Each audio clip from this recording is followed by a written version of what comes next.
Okay, you ready? That sounds like consomme. I'm not even going to use it. It's consummated the relationship. Welcome this week to the N.Idaho Fantasy Football League News, your online source for all the information you need. And what an exciting day we have to here today. We have Mike and Jenn Peters both here today. Who would have thunk? Mike, Jenn, welcome. Thunk. Thank you. The high five of fellowship extended to you and you as well, Jenn. Wow, easy then, easy. Oh, I know. Congratulations on the big wedding and losing your virginity over the weekend. Thank you. Yeah. I'm, of course, looking forward to losing my virginity someday as well when I get married, so I'm looking forward to that. Let's get right into it. We got a lot of information to cover. First off, let's talk about team histories. We've got the injured reserves here. Currently, the all-time winningest record the last 3 years. And we got the Pussycats over here. Both of you guys charter members. Both of you guys here the first year. Playoff history real quickly. Mikey went to the championship game your first year, lost the second year. What has been your secret for success? LaDainian Tomlinson. Yeah, would you like to expand on that a little bit? No, that's all there is to it. I pick winners. Jenn, you've kind of been on the other end of the spectrum. You have Peyton Manning, which is a great talent to have, but somehow has been not maybe utilized to the best of your ability. Some people may say that females in the league just won't work. This year you're 1-5, off to another very tough start. Save Robbie Hunt, you'd be the worst in the league.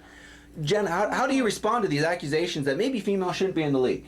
Well, I could do really, really well, but I want to make Mike look really good here. That's right. Oh, That's right. Yeah, that's a good woman right there. I think each and every one of us men out there who are watching right now wish we had a woman like Jenn Peters. Jenn Big Peters. Yeah. Go ahead. Feel it. Ooh, feel that? Yes. Now, another question, though, and it's great that you have given yourself up for your man to be successful. I think that's admirable. But we do have another female in the league who jumped in last year, Chrissy Morale from the Busty Lusties. Last year had 10 wins. You had 5. That's double your amount. Right now, the Busty Lusties are a surprising 4-1 and on top of their division. What do you say about that? Does that make you... No negative. I like Chris. I like her. I think a lot of people around the league would want to know, and there are 17 owners in the league, and a lot of people have been asking who would win in a cat fight between you and Chrissy. Ooh. Mike, who do you think would win in a cat fight between you and Chrissy? That's a tough one. There's a lot of factors to take into effect. I would say because I'm going home with one tonight, I would have to pick Jenn overall, would dominate the fight from start to finish. And Jenn, who do you think would win between Mike and Chrissy in a fight?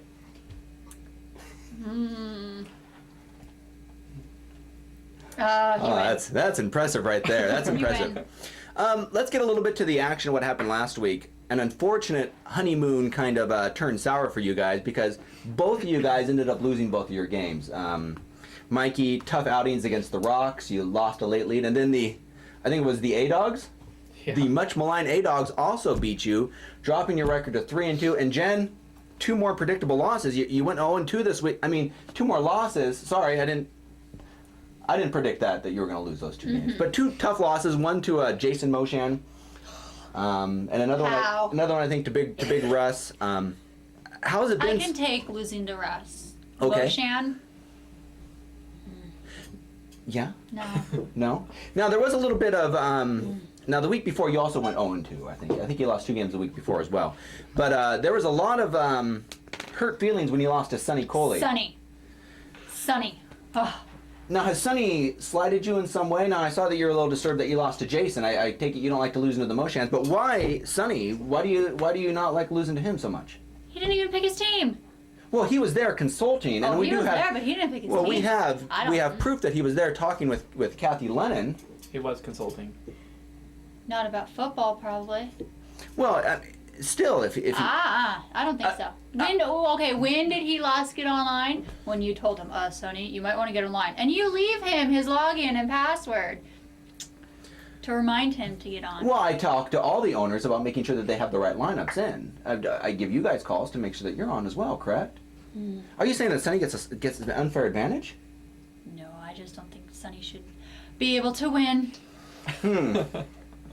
He doesn't even get on, doesn't even pick his team. I think Aaron's wife should be in the league, not Oh, a three-way cat fight And then between maybe you, Les's Chrissy, and wife wants to Kathy. join. Oh, and Les's wife, and Yeah. we'll get to Yeah. Les's wife in a little bit because it's interesting because Kathy did supposedly pick Sonny's team.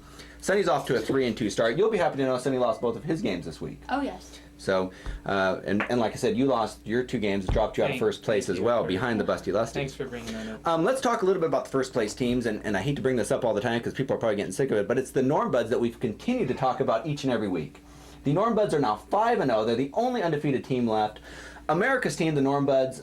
Mikey, he's got Tony Romo. What do you think? I mean, usually you're on top of your division. You look over in the other division, you see the Norm Buds 5-0. You know, this one guy told me, he's a very smart man. He said, even a broken watch is right twice a day.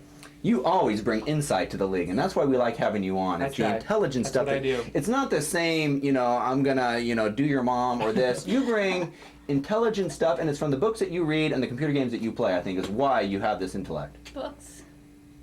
Well, yeah, it's I common. read manuals. So the Norm Buds are 5-0. Right behind them is Dr. Mo in their division, 5-1. And this is your division, Jen. You're looking kind of up at these guys. You're 1-5. A little bit out of the race right now, but we're hoping that you can get. I'll come back. You get things turned around. The other first place team is the Busty Lusties, all by herself. Chrissy at 4-1. Mikey, you are in a big tie there for second place with the Rocks, Mark Doucet, Smear the Queers, James Chapman's first year, and the Bitch Magnet, which we learned this. Do you consider and Eric? This is Eric Moshan's team. He called himself a bitch magnet, and I mean, do you ever consider yourself a bitch magnet? No offense to you here, Jen. I mean, we're talking maybe in your previous life before marriage. I think you should just stick with Idaho crackheads. Yeah? That's all I'm going to say about that. And did you want to elaborate on that? What is with all this elaborating? Well, we like a little more dialogue. How about another Aristotle saying? It's like one of those things that they say their penis is 12 feet long because they want to make up for it. That's what his name's like. Ooh, Oh. that's deep. That one cuts That's deep. what I think of. That penis would sure go deep. Oops, did I say that? Well, my bad. I hope there's no kids watching today. My fault. Make sure Colton's not watching this telecast later on. Probably a good idea. That would be a good idea. There is one winless team still out there. The Spades dropped to 0-5 this week. Good job, Robbie. And we hate, each week we'll continue to praise Norman if he continues to go on this. Could he win out? Could Norman go 24-0? Could the Spades go 0-24? This is something we'll track through the telecast. So the Spades will continue to highlight the fact that they haven't won a game. And let's talk about a little bit about his loss. And this comes into a little bit of controversy this week. One of your all-time favorite people, Beast, had a lot of controversy this week. Apparently, he was out hunting, and his wife, the lovely Jody, logged on and tried to help Les out, and she mistakenly released all of his players, all of his good players. David Garrard, Drew Brees, Fred Taylor, I guess you can call these good players. Kellen Winslow.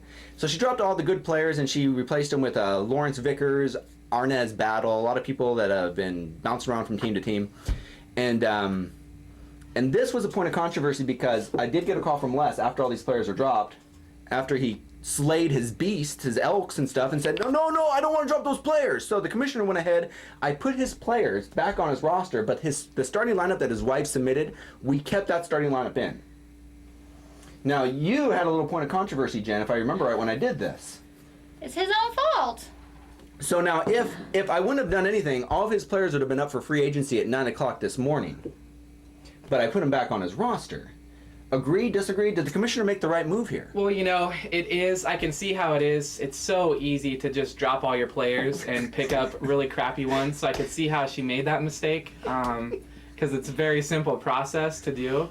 So I think the commissioner made the right call in switching him back because anybody could do that. I mean, really, it's just too easy. Now, Jen, there's been plenty of smack talk back in the day with Les telling you to go fetch him beers and blah blah blah. Do you agree with this call as well, or disagree, or what do you think should have happened here? If you were the commissioner, let me put it, I guess, this way: if you were the commissioner, what would you have done with the beast? Sucks to be you. the fresh smelling beast after a week of elk hunting, I'm sure with no shower or running water. I feel bad with how he smelled. But so you would have just let the players lie. Just like I probably would have kicked out